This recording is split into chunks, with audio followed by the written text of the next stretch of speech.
Well, one of the things I've learned in doing this research is that if you're doing major renovations, and this is about as major as you can get, tearing out walls, knocking down all kinds of structural supports and rebuilding it, that tends to stir up ghostly activity if there's being something there. Or again, if you're the sort of person who maybe attracts this sort of thing. It's both. And so, in here, for many, many years, while it was a movie theater, a man worked by the name of Charlie McGregor. Charlie McGregor was a very personable person. He enjoyed his job, and when I say working as a projectionist, what I mean is that the reels in those days were huge. They were like this. And, you know, they would have, say, a movie like Gone with the Wind, which came out in 1939, 4 hours long. They would only be able to get 2 hours on one reel and 2 hours on the other reel. So it meant that they had to switch them in the middle of the movie. And it was the test of this projectionist skill to switch the reels, these great, and they're huge machines he's running, without you knowing it, without knowing that it actually had been switched to another reel. So this was Charlie McGregor working in here. Now, he's supposedly the ghost that haunts this theater. His granddaughter has been here. She's come all the way from Vancouver. In fact, she's coming to town next week to go to one of our ghostly activities.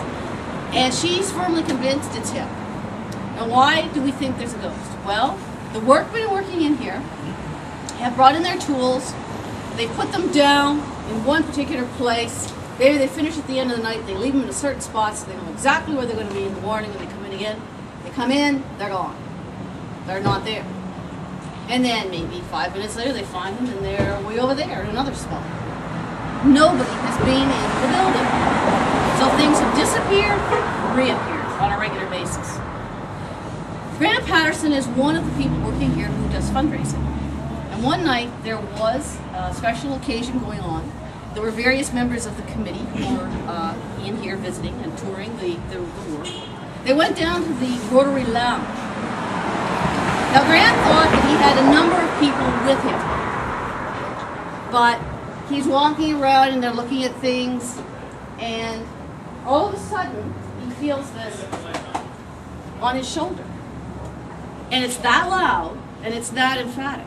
So it actually, any of us, turns around to see what it is. There's nobody there. Nobody. They've all up the second floor, taking in whatever's going on there. So this really got his interest. And so he started asking around, and he said, well, has anybody experienced anything else? A foreman of the project. Now, I'm sure many of you understand this is HRDC operated, so what happens is they get a bunch of people in, they train them. Once they've acquired certain skills, they move on. That's the purpose of the program. But it also means there's a great deal of turnover. Well, this one fellow who was there working at the time is not there now. But he told Grant that one night, it was just him and another fellow, they were locking up. He's at the front of the building, this other guy's at the back of the building locking up. They think they're alone.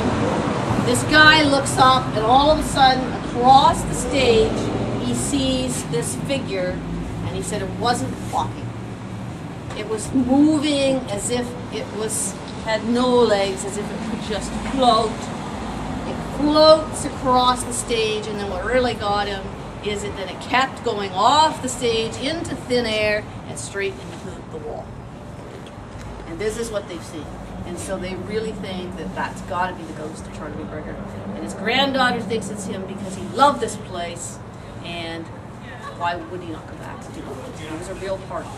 So that's Charlie McGregor, who is now buried out at St. Thomas Anglican Church on the River Road.